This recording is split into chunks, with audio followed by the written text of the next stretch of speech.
So, James, thank you very much for accepting our interview. My first question would be about the Canadian view on what we call Ukrainian situation, Ukrainian war. Well, we are very supportive of all the efforts Ukraine's taking in improving their security situation. That's why we signed the Canada-Ukraine Defense Cooperation Arrangement. It started under the previous Conservative government, signed by the current Liberal government. But it just shows that how broad the support is in Canada to stand united with Ukraine. And that's why we have Operation UNIFIER, where we have over 200 Canadian troops here training with Ukrainian soldiers, bringing them up to NORAD standards, developing that middle management, the non-commissioned officer corps that doesn't exist in Soviet-style militaries, but is common within the NATO context. So it is important that we do that. And as the official opposition, we still think that we can do more to support Ukraine on the security side. That includes supplying Ukraine with lethal weapons. That includes restoring the supply of radar sat images of what's happening in Donbass. We have the capabilities with our radar sat constellation, moving those satellites over top of Ukraine so that we can have 24/7 eyes on the ground on what's happening within Donbass and how much heavy artillery and troops and ammunitions are coming across from Russia into Donbass. And then finally, we think that Ukraine should be added onto Canada's automatic firearms country control list, which would give the legal ability for companies to sell lethal weapons as well as technology to Ukraine and partner with the industry here in the defense industrial complex to build up domestic production so they can match what's required to deal with the security situations in Donbass and Crimea.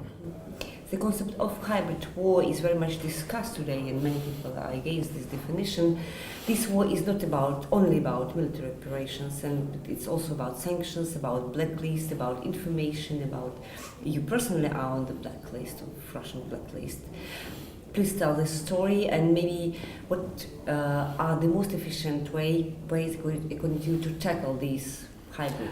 Well, as I said during the forum today, is this isn't a chess game, which everybody always says that Putin's a master chess player, and I say he's no Garry Kasparov. That's the best chess player the world has ever seen.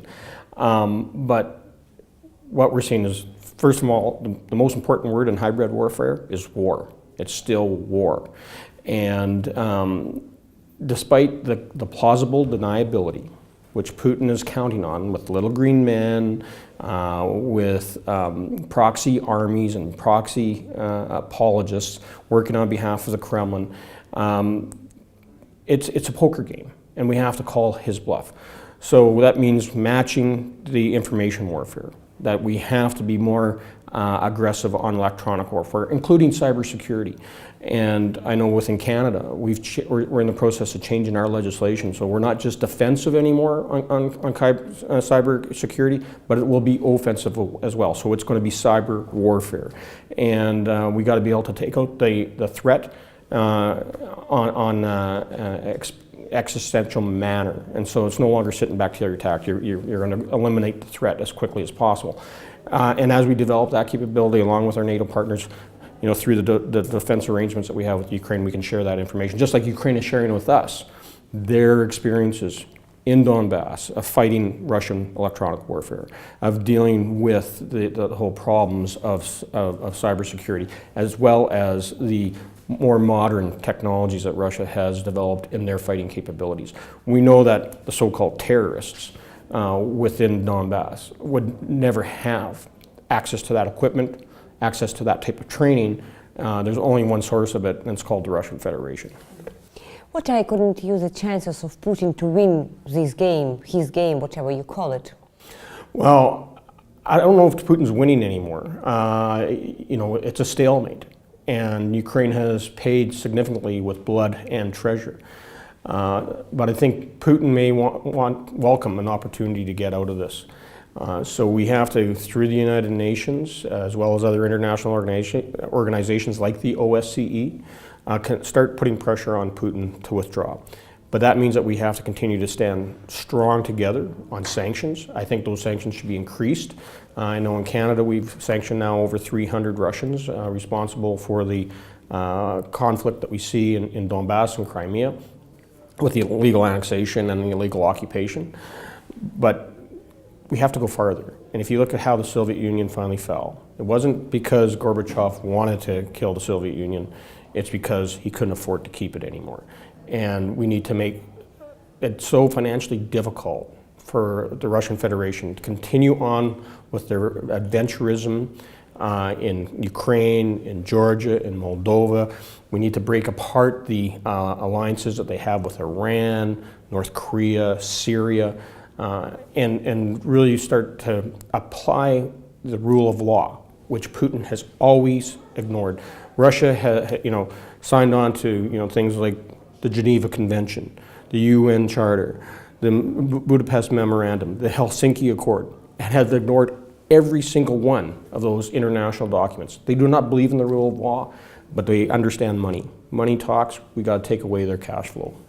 Apart from Russia, what are the most important threats to global security today? Well, number one is Russia. Still the jihadist movement that we see not just in the Middle East anymore, we see it throughout Africa, we're seeing it on our own soil. That type of fanaticism and militant behavior and international terrorism will continue to be a major focus, I think, for all countries.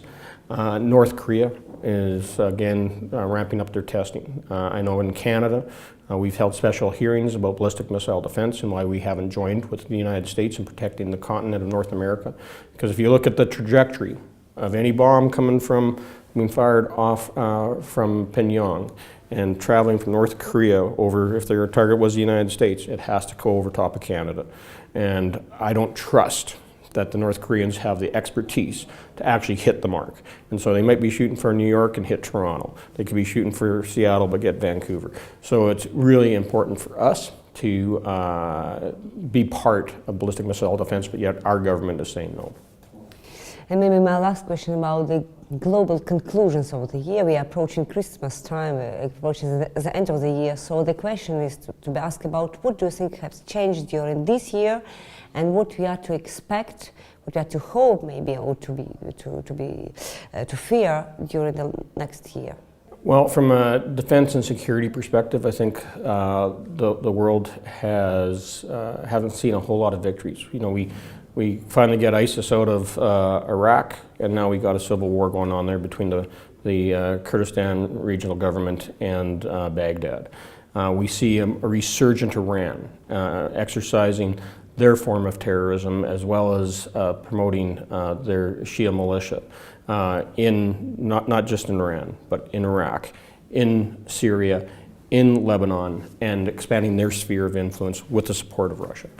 And we have a more emboldened hermit kingdom in North Korea that is destabilizing the geopolitics within the South Asian nations. So we have some major security challenges that will take a lot of people much smarter than I in trying to solve them. But we need to continue to work together with like-minded nations so that democracy, free people, free speech, liberties and rights, especially human rights, are respected around the world. Thank you very much for the extremely interesting comments. Thank you.